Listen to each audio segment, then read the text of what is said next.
Hello दोस्तों, नमस्कार। स्वागत है एक बार पुनः आपके अपने YouTube चैनल पर। देखिएगा, आज आपके सामने है अमन और इनसे हम पूछेंगे अनुच्छेद, यानी कि जितने भी संविधान के महत्वपूर्ण अनुच्छेद हैं वो सभी हम इनसे मौखिक पूछेंगे। और आपको ये पता होगा कि यहाँ पे मौखिक प्रश्नोत्तरी चलती है आपके जीनियस क्लासेस में। अगर आपको भी ऐसे बोलना है या आपको कोई चीज़ नहीं याद हो रही है तो आप जीनियस को ज्वाइन करिए और 100% आपको याद हो जाएगा। कभी भी बच्चे पढ़ लेते हैं लेकिन बोल नहीं पाते हैं, तो अगर आपको थोड़ा बहुत बोलना सीखना है तो जीनियस को ज्वाइन करिए और हमारे साथ आप बोलना सीखिए। कम से कम इतना तो आप काम करिए। पढ़ने को हम बहुत कुछ पढ़ लेते हैं, सीखने को बहुत कुछ सीख लेते हैं, लेकिन हमको कहीं पे अगर कह दिया जाता है खड़े होकर 2 मिनट आप बोल दीजिए, चाहे भाषण दे दीजिए, चाहे आप गाना गा दीजिए या अपने बारे में कुछ सुना दीजिए, तो हम लोग बिल्कुल भी नहीं बोल पाते हैं, जबकि आता हमको सब कुछ रहता है। वहां पे हम एक ही चीज बोलते हैं, कहो तो हम लिख के दिखा दें सर ना। तो हर जगह आपको लिखना नहीं है, बोल के दिखाना है। बोलने से ही आपको सब कुछ आएगा, अभ्यास होगा। तो अगर आपको ये सारी चीजें सीखना है तो आप जीनियस को ज्वाइन करिए।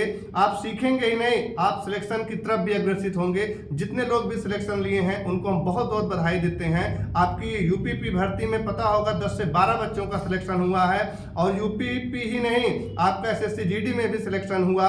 और उसके बाद जो आपके बिहार की परीक्षा हुई बीपीएससी में, बहुत ही जल्द हम उस नाम का खुलासा करेंगे। बस थोड़ा सा और सब्र करिए, आप देखेंगे कि जो बीपीएससी में चयनित हुए हैं वो कौन से छात्र या छात्रा हैं, वो भी आपको पता चल जाएगा। तो आपके सामने अमन खड़े हुए हैं, ये भी यूपीपी की परीक्षा जो है पास कर चुके हैं। इनसे हम प्रमुख अनुच्छेद आज पूछने चल रहे हैं, आप लोग भी देखिएगा कैसे बता रहे हैं। तो सबसे पहले आपको बताना है आर्टिकल 15 क्या दिया गया है भाई? अनुच्छेद 15 में दिया गया सर कि धर्म, जाति, जन्म स्थान के नाम पर किसी व्यक्ति से भेदभाव नहीं किया जाए। अगर हम कहते हैं अनुच्छेद 17 में क्या दिया गया है तो इसमें सर छुआछूत का अंत किया गया या अस्पृश्यता का अंत हो जाएगा। अगर हम बात कहें आपसे अनुच्छेद 40 में क्या दिया गया है? ग्राम पंचायतों का संगठन। ग्राम पंचायतों का संगठन। अगर हम कहें 21A क्या दिया गया है?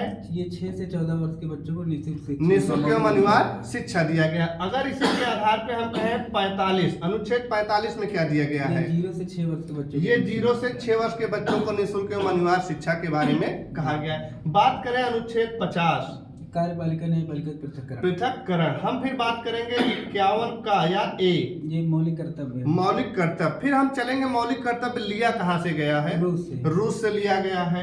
अगर हम ये कहें कि मूल संविधान में मौलिक कर्तव्यों की संख्या कितनी थी? 0 थी। अगर हम कहें वर्तमान में कितनी है तो 11। और किस किस सिफारिश पर जोड़े गए? सरदार स्वर्ण सिंह समिति की सिफारिश पे जोड़े गए। अगर हम ये कहें कि ये कब जोड़े गए? 42वां संविधान संशोधन 1976 के द्वारा। अच्छा, इसमें कितने जोड़े गए थे? 10 जोड़े गए थे। उसके बाद 11वां आपका कब जोड़ा गया? 86वां संविधान संशोधन 2002। ये आपका 86वां संविधान संशोधन और कब हुआ था? 2002 में। और किसकी सिफारिश पे जोड़े गए थे? सरदार स्वर्ण सिंह समिति। तो मूल कर्तव्य से इतने ही क्वेश्चन बनते हैं जो इंपॉर्टेंट है, यहाँ तक हो जाएगा। उसके बाद आगे हम चलेंगे 79, अनुच्छेद 79 क्या कहता है? संसद के बारे में बताया गया। अगर हम बात करें कि संसद शब्द कहाँ से लिया गया है? ये सर फ्रांस से लिया गया। अगर हम पूछे संसद के अंग कितने हैं तो 3 है। कौन से हो जाएंगे? राष्ट्रपति, लोकसभा और राज्यसभा। अगर हम बात करें संसद के सदन कितने हैं तो 2 है, लोकसभा और राज्यसभा। अब बात करें अस्थायी सदन किसे कहेंगे? राज्यसभा को। और बोले अस्थायी सदन किसे कहेंगे? लोकसभा को कहेंगे। अच्छा, अगर हम कहें कि किसका चुनाव प्रत्यक्ष होता है, राज्यसभा का कि लोकसभा का? लोकसभा का। उसके बाद हम बात करें अनुच्छेद 76, इसमें क्या दिया गया है? महान्यायवादी के बारे में दिया गया है। अच्छा, महान्यायवादी होते कौन हैं? ये सर भारत सरकार के सरकारी वकील होते हैं। ये भारत सरकार के सरकारी वकील होते हैं। अच्छा, इनकी नियुक्ति होती है, निर्वाचन होता है? इनकी नियुक्ति होती है। कौन करता है? राष्ट्रपति करें। किसकी सलाह पर करेंगे? प्रधानमंत्री या मंत्रिपरिषद की सलाह पर करते हैं। अच्छा, इनकी एलिजिबिलिटी क्या होगी?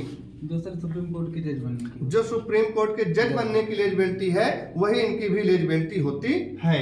अगर हम बात करें सुप्रीम कोर्ट का गठन, ये किस आर्टिकल में दिया गया है आपका? अनुच्छेद 124 में दिया गया है। अगर हम बात करें 123 में क्या दिया गया है? ये सर राष्ट्रपति का अध्यादेश, राष्ट्रपति का अध्यादेश के बारे में दिया गया है। उसके बाद हम आ जाते हैं 52 पे। 52 में क्या दिया गया है? सर राष्ट्रपति का पद दिया गया है। हम बात करें राष्ट्रपति निर्वाचित होते हैं या नियुक्त होते हैं, कैसे इनका चुनाव होता है? निर्वाचित होते हैं। निर्वाचित होते हैं, कैसे, प्रत्यक्ष या अप्रत्यक्ष? अप्रत्यक्ष रूप से दिए जाते हैं। अप्रत्यक्ष रूप से, प्रत्यक्ष नहीं होते हैं, अप्रत्यक्ष रूप से इनका चुनाव होता है। उसके बाद अगर हम बात करें आर्टिकल 44 पे आते हैं, इस समान नागरिक संहिता। समान नागरिक सिविल संहिता। एक है आपका 120, इसमें क्या दिया गया है? संसद में प्रयोग की जाने वाली भाषा। और इसके आधार पे हम बात करें 210, ये विधानसभा विधानमंडल, विधानमंडल में प्रयोग होने वाली भाषा। और एक है आपका 348, ये सर सुप्रीम कोर्ट में प्रयोग होना है। सुप्रीम कोर्ट में प्रयोग की जाने वाली भाषा के बारे में दिया गया है। अगर हम बात करें कि भाग 17 के बारे में चलते हैं, भाग 17 में क्या दिया गया है आपका? राजभाषा। राजभाषा।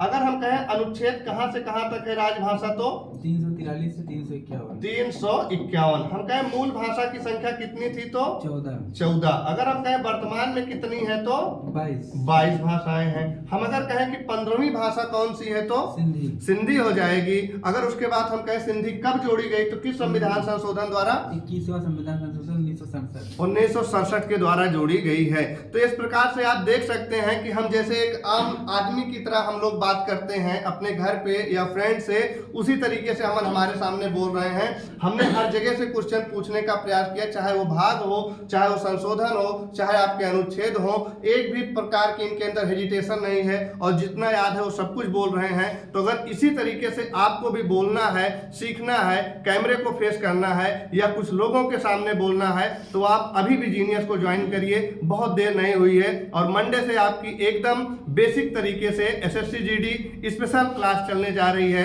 जिसमें सबसे ज्यादा आपको वर्ल्ड ज्योग्राफी यानी जीएस पे फोकस किया जा रहा है। हिंदी में तो सब कर लेते हैं, सबसे ज्यादा आपको जीएस पे फोकस किया जाएगा। और जो भी चीजें आपको नहीं याद हो रही हैं वो आपको डिजिटल बोर्ड के माध्यम से 100% याद हो जाएगा। तो एक बार आप जीनियस को जरूर ज्वाइन करें। मिलते हैं नेक्स्ट वीडियो में, धन्यवाद।